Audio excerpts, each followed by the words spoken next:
Hey guys, and welcome back to Overland and Z. You join me out Red Rocks. Pretty stunning day today. And in this video, we're going to be kicking off the build series of the Fortuner here.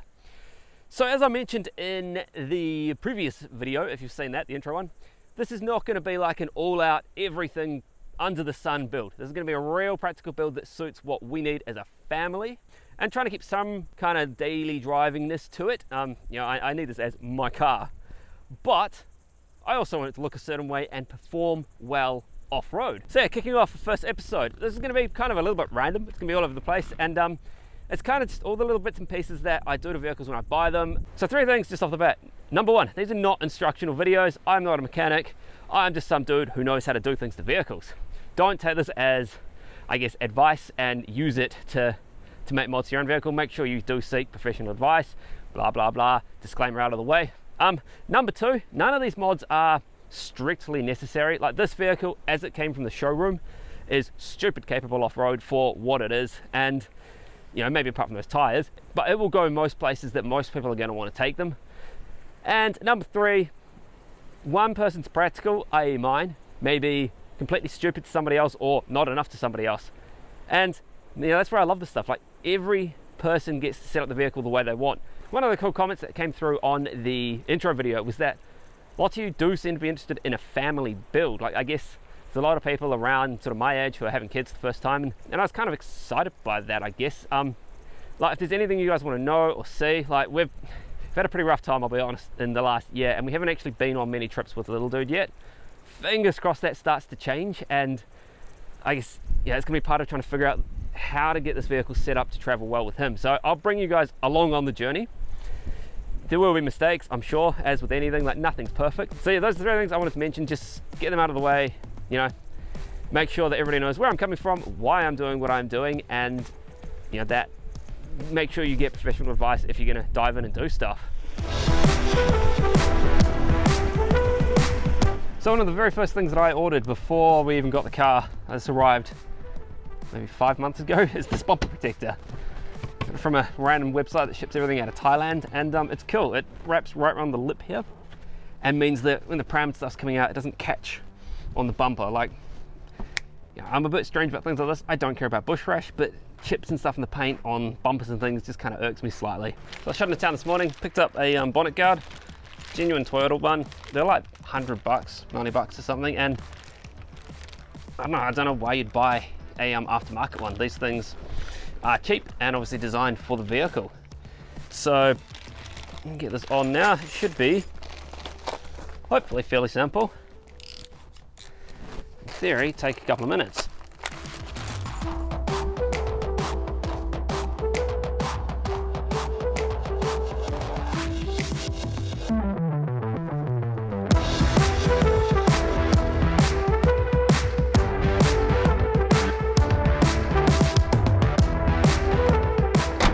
And done. Probably should have used a clean cloth, but look at that. Continue the black theme all the way up into the bonnet now. Oh, I quite like that. It looks pretty cool. And I don't know. Again, no idea if they make any difference to stone chips or not. I feel like that is kind of deflected onto the windscreen, but I think they look sweet.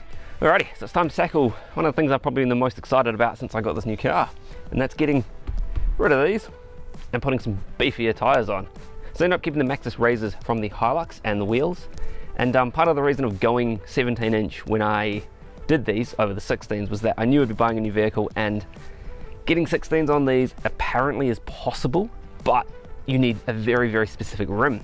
So I thought, go 17s. Like, there's no downsides for them. Tires are much easier to get and tend to be, you know, the same price, if not marginally cheaper. So yeah, I'm pretty stoked to be putting these back on and getting rid of the silver wheels. You know, I know everybody does black wheels. I'm gonna be another one of them because I don't know, I don't like silver wheels. I don't know what it is about them, but I much prefer black wheels, big chunky tires. And yeah, you know, obviously chucking bigger tires on, I'm gonna ruin my fuel economy and I'm gonna ruin my performance a little bit, but it'll be worth it for, you know, not having to worry about them off-road. So yeah, off the bat though, I'm gonna just jump onto the tape measure and see how much clearance the car's actually got on these stock tires. So these are a what are these? 265 60 18, which I think is about a 31 inch, somewhere around there. And of course these are a 265 7017, which is a one size up. They're not huge, but they're sort of roughly a 32. So we'll see how they go. I don't know how well they're going to fit the front. The back, I'm assuming, will be fine. You know, tires always fit on the back pretty easily. The front, we might have to do a little bit of trimming. Anyway, I'm going to start here and see how we go. So despite what the internet claims, obviously adding a lift doesn't actually increase your ground clearance because you've still got diff pumpkin. The only way you can get more ground clearance is basically adding bigger tires, and that's where a lift, at least on the back, can help. So if we look at this, I don't know where Toyota actually measure these from, because they claim they've got pretty good ground clearance out of the factory. But I assume it's not to the bottom of the diff pumpkin here. So sitting here right now, as it is, I've got 223 mils of ground clearance. Now this is the lowest point of the whole vehicle. So I'm hoping that that'll go up to, what are we adding? Adding another inch, which is what, a couple of centimeters, half that, maybe 230, maybe 240 mil from the ground. And yeah, just get this a little bit further away from everything.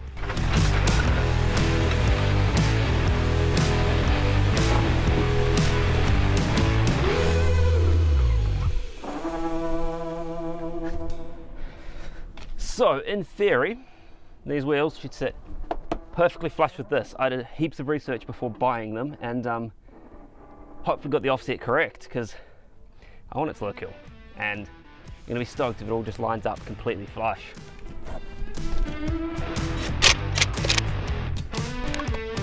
How good does that look? Off-road, on-road, and looking at the offset of them, they sit pretty much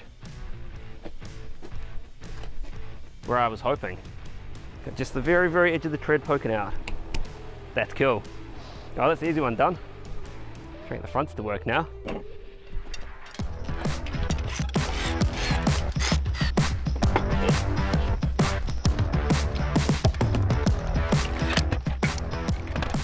It's crazy how like one size up doesn't seem that much different, but like the tread on these HTs is kind of here, and you've got a heap of sidewall and just kind of nothingness, whereas these are like the tread blocks are just physically much wider and line up kind of with the rim.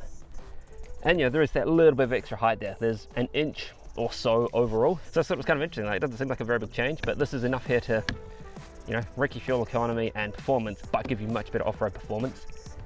You know, this here is obviously an HT, so on the road they are really nice, but little floppery sidewalls and stuff, and like the only thing I've ever had issues with off-road is tires.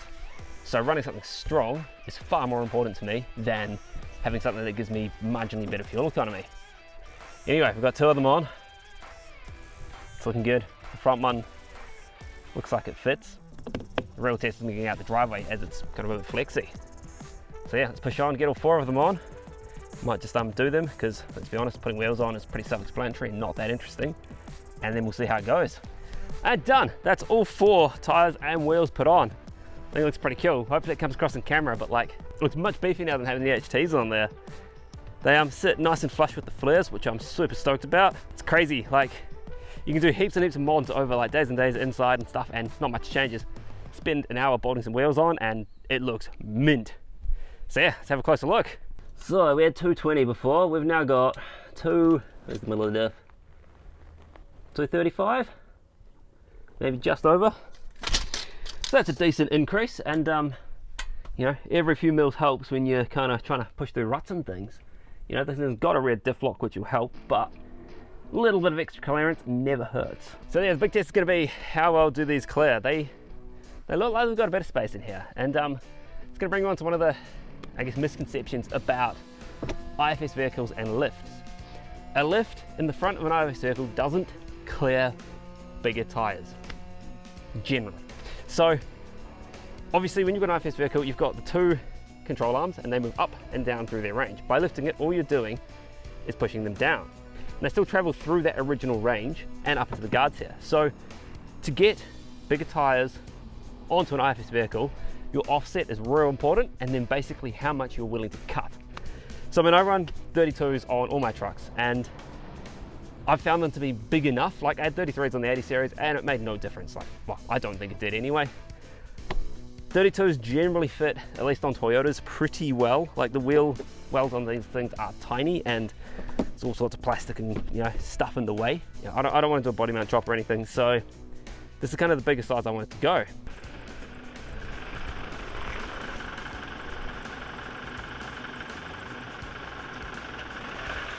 So it perhaps wasn't as bad as I was expecting, but you can definitely see some rub down in there. On the passenger side, for some reason, it has rubbed way more there. So maybe pull those mud flaps off for now until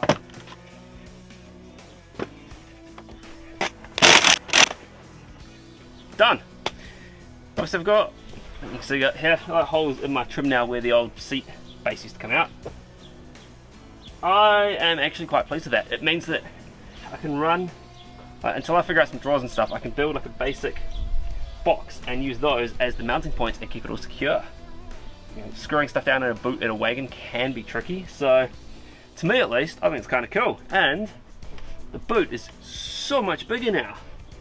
There's way more room to use back here, which I am amped about. Cool, oh, that was easy. Just, don't drop them on your fingers because it's quite sore.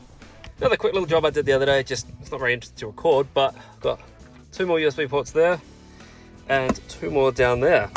So these things only come with the 1 USB port, which I just don't understand. So having a couple more when we're out on the road make things a bit easier to keep everything charged up.